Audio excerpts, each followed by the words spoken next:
In today's episode, I want to talk about something that I feel like isn't talked about enough when it comes to ambitious individuals with big goals and the actual things that we need to do and, more importantly, be, a little bit of foreshadowing there, in order to reach those goals, in order to reach those visions. Over the last few years, I've gotten a few people that have come to me that say, just tell me what to do. Just tell me what I need to do. I'll build the business. I don't care. I'll do anything. And what's interesting about those individuals is that when I present to them, well, who are you being? There's a disconnect there. In today's episode, I want to dive into the identity shifts that go along with going after really big goals. There's an Einstein quote about you cannot use the same level of thinking to solve a problem that was the level of thinking that created the problem. I believe that you cannot be the same person. The person that's gotten you here is not going to be the person that gets you there. I want to break this down for you in today's episode about what does identity have to do with goals, and give you a few examples, both in my own life and in some clients' lives, of how they have done this to make our pathways a little bit easier for us and to reach our goals a little bit more quickly. So, welcome to Big Goal Energy. I really, truly hope you enjoy the episode. I can tell you've got big goal energy. Are you ready to turn your wildest dreams into your everyday reality? You are in the right place. Welcome to Big Goal Energy, the podcast that helps you turn your audacious and delusional dreams into your everyday life. We know that you don't settle for the ordinary, that you have dreams which others may deem unrealistic. But here, we help you defy reality and bring those dreams to life. Each episode of Big Goal Energy empowers you with knowledge, inspiration, and mentorship to conquer your most unrealistic goals. From transparent roundtable conversations to short-form episodes, you'll hear the experiences of women who have defied reality, as well as learn practical tips and strategies to fuel your journey. Join us by subscribing to Big Goal Energy, and together we'll turn your audacious dreams into remarkable achievements. Hello, friend. Welcome back to Big Goal Energy. Bree Seeley here. If you are watching this on YouTube, welcome to my new office. I am in my dining room working. You can see the kitchen behind me because I am upgrading my office. Come the new year, if you join me on YouTube, I just bought a Big Goal Energy neon sign. My father-in-law is literally out in the shed, trimming out the windows, painting the walls, installing wallpaper. It is going to be beautiful. And in the meantime, here I am hanging out at the dining room table again, working like a nomad. But it is what it is. A little bit of sacrifice in order for me to have the kind of office that, to be quite honest, I've kind of always wanted. Which actually, as I'm saying that, I think ties into today's topic. So as I mentioned in the intro, I have a small amount of clients that come to me and say, I'll do anything. Just give me the strategy. I'll do anything. I don't care. I'll do anything. And then when I ask them about their internal world, their thoughts, their beliefs, who their future self is, how their identity is shifting, who they need to be in order to reach those big, scary, audacious goals, and I get pushback. I've been pretty open about this with my journey, and I've witnessed this in so many of my clients. In fact, right now, I'm actually editing testimonials from the graduates of the forum, which is my women's business mastermind, because I'm getting ready to re-enroll it. We have 9 spaces open currently. And so I've been watching these testimonials over and over and over. The thing that I think is so interesting is that while all of them get results, the things that they're most proud of and the things that they're surprised about are not the results. It's who they become in the process. I firmly believe that who you're becoming is actually one of the most important ingredients of going after a big goal. Like I said in the intro, the woman who got you here to this moment in time is not the woman that's going to get you there. If you were already the woman, fully, completely, totally mind, body, soul, spirit, that was aligned with that big, big, big goal you have, you'd already have the goal. It would already be here. Your inner world, what you're thinking, what you're feeling, how you're acting, how you're responding to things, the decisions you're making, how you're showing up, soup to nuts, how you are showing up in the world around you is just as important as the actions and the strategies you are taking. If you remain as a person who, we'll use Becky as an example. So Becky is a graduate of the Foundry. Becky did amazing things during our 6 months of working together. She is the individual that in our first 90 days of working together, she did her entire annual revenue. She did 12 months worth of revenue in 90 days. And when I sat down to ask her what it was that caused this shift in results for her to happen, she said, when I met you, I didn't take my business seriously. I didn't even consider myself to be a business owner. I didn't consider myself to be an entrepreneur. And I never really owned or embodied who I was being in that experience. She said, so in the last 90 days, with your help, I have become a more serious business woman. That, coupled with the strategy, is what collapsed time for her to be able to do 12 months worth of revenue in 90 days. Had she stayed the woman who, this is just a little hobby, this is just like, I'm not, I don't really do this. She wouldn't even admit to people in her life that she owned a business. She clearly owned a business. What shifted in her was everything about who she was. She started seeing herself as a business owner. She started making decisions as a business owner. She started putting in a strategy that was aligned with her being a serious business owner. Now, could I have given her the strategy? Yeah, absolutely. She probably would have done it. I've given many people many strategies before. The ones who are unwilling to do that identity work are generally the ones who don't get results. There's another woman who's been in the Foundry. So she was actually in the Foundry January through June, and then she re-upped because she just wanted more. She tripled her monthly revenue in the first cohort of the Foundry. And when I asked her again, what was the thing that helped you make that leap? She said, I became more confident in sharing my prices. I became more confident in reaching out to people and letting them know how they could work with me. I became more confident charging for things like travel and shipping. I've known this woman for over 10 years, and I kept saying to her during the first cohort, the businesswoman that you have become is remarkable. Now, of course, we also implemented strategy, but again, it was that identity piece that really helped her become the woman who can charge what she needs to charge, ask for shipping and travel to be covered, ask for the things that she needed, advocate for herself as a business owner, which she hadn't been able to do previously.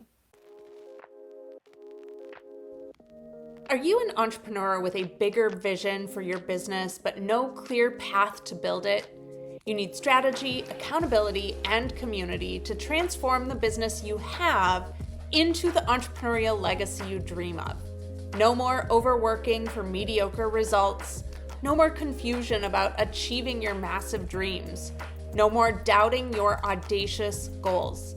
The Foundry is your opportunity to say yes to the big goals within you and build them with ease and alignment. Apply now to become one of just 10 entrepreneurs in this exclusive mastermind. Visit breesealy.com/mastermind and don't wait. Your legacy starts today. I want to share just a quick metaphor to help you understand this. I like to think about radio frequencies a lot. They kind of amaze me. When a radio station wants to broadcast sound to a listener, they put their frequency through a radio tower, and that tower broadcasts that frequency. That tower is also broadcasting frequencies of a bunch of different radio stations all at the time. If you notice that you switch between radio stations, they're all playing consecutively. So that radio tower is blasting different radio frequencies all at the same time. How do you then, if you're opening up your radio and you want to, now this is kind of old school, this is not digital music, this is like a legit radio, like an AM, FM radio station. If you want to access a certain radio station, what do you as the listener have to do? You have to go to your radio and tune the frequency to be the same frequency as the frequency of the radio station that you want to listen to. If you have a goal, the goal is that broadcast signal. The goal is that frequency. If you want that frequency to play through your radio or to play through your life, you have to tune to that frequency. If you are tuned to 92.5, you cannot access the frequency that is 101.3. Those two frequencies do not match each other. If you want to achieve a certain goal, like hitting a certain revenue number in your business, your frequency has to be tuned to that goal. If you're not willing to tune your frequency to become the person who has the identity of that goal, you can't expect that sound to be the sound coming through to your radio. You haven't done the frequency tuning to be able to have that noise be the noise that's coming through your radio. So let me give you some examples of how this has played out in my life, because I feel like I have just been on a 17-year journey of upgrading and redoing and changing my identity pretty much constantly since I began my entrepreneurial journey. So for example, the me that started my first business in 2007, she didn't want to be an entrepreneur. She just wanted to make dresses for people. She didn't want to be a business owner. That obviously had to change, because now not only am I aligned with being very happy being a business owner, I've also become the kind of business owner who charges the rates that she needs to charge for the expertise that she has gained and gleaned and shares with her clients. I am the kind of business owner that pays myself a good salary. I'm the kind of business owner who has health insurance and retirement. I'm the kind of business owner who has a team of contractors who works for her. Every single one of those elements of my strategy in my business has required me to change my frequency, quote unquote, to become the person who has team members that she can rely on. When I first started having team members, if they did something wrong, I would just redo it, because I had the story that it was easier for me to redo it than to go back to them and get them to redo it. That has had to change. I have had to redo my identity to not only be a leader for myself in my business, but to lead other people as a part of my business. Because if I'm just the one at the end of the day stuck doing all the things, first of all, it's going to manifest even more injuries like the shoulder injury that I currently have, because I'm carrying too much, literally and metaphorically, to be able to have the kind of business that I need to have. I've had to change my leadership style. I've had to become the kind of woman who can sell things like $50,000 packages. When I first started my business, I barely charged people to sell them a homecoming or a prom dress. I was way undercharging people. I remember when one of my best friends got engaged, she called me and she said, do you remember that you told me you'd make me my wedding dress several years prior? And she told me what I had quoted her, and I was like, oh my God.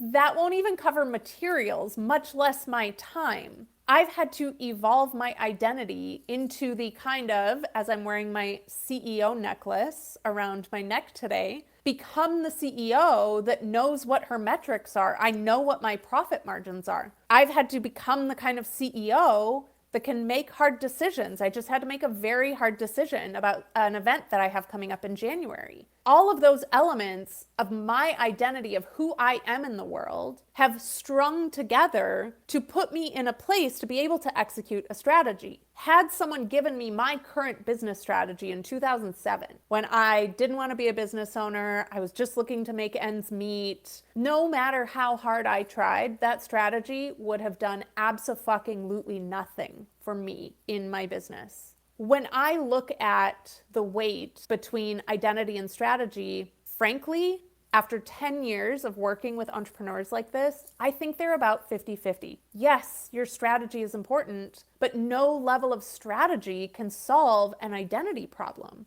And yes, your identity is so important. You need to be the person who has the goal, but no level of identity work can solve a strategy problem. It's so important that we have both hand in hand. And again, these are the things that the Foundry women are experiencing in their businesses all the time. Becky experienced it. Like I said, she condensed time, did a year's worth of revenue in 90 days. Stephanie experienced it. She tripled her bottom line and started working with brands like Target and Diane von Furstenberg. Hello. Jen experienced it. 2024 was her first year of, one, making money in her coaching business, period. Everything she did before 2024 was free. And two, actually turning a profit in her coaching business. And if you go back through and you look at these testimonial videos, all of them talk about that it was who they became in the process that helped them create the results that they got in their businesses. Now, this applies to any goal. Whatever your goal is, I encourage you to look at who is the woman who already has that goal. If it's being the CEO or CFO of the corporation you work for, if it's hitting $1 million revenue in your business, if it's bringing on a team, if it's moving to a new country, I don't care what your goal is. If that's your goal, who is the you that already has that goal? Then you need to look at what's the gap between the me that already has the goal and the me that is sitting here listening to this right now. What is the difference between those two individuals? Then we start bridging that gap. And this is my DEFI process. If you have not yet gotten your DEFI workbook, visit breesealy.com/free. It's going to help you really define that vision of success for yourself. Who is that person? Who is that future you? And then look at what's stopping you from being that person today, and how do you start taking steps towards that in your daily life right now. If you take anything away from this episode, I want it to be this. The identity that you are living right now needs to be in alignment with the goal that you have in order for that thing to come into place. Because if it's not, you're going to doubt, you're going to question, you're going to feel like you didn't deserve it, you're going to self-sabotage, all of the things. So my invitation to you is look at that gap and start to ask yourself every day, how can I close it just a little bit more? Applications for the Foundry are currently open. We start in January. Visit breesealy.com/mastermind to apply. I only accept a certain kind of individual. If you are an ambitious entrepreneur with big, big goals and you're ready to do the identity work, breesealy.com/mastermind. Thank you all for joining me for this episode, and I will see you on the next one. Thank you for joining us on this episode of Big Goal Energy. We trust that it fueled your ambition and made you feel seen. We are a community of ambitious female entrepreneurs like you. Come join us in the Big Goal Energy community by visiting breesealy.com/community. In the meantime, send your questions for us to cover in the episodes to info@breesealy.com. Together, we'll turn your audacious dreams into remarkable achievements. Cheers to defying reality. See you on the next episode.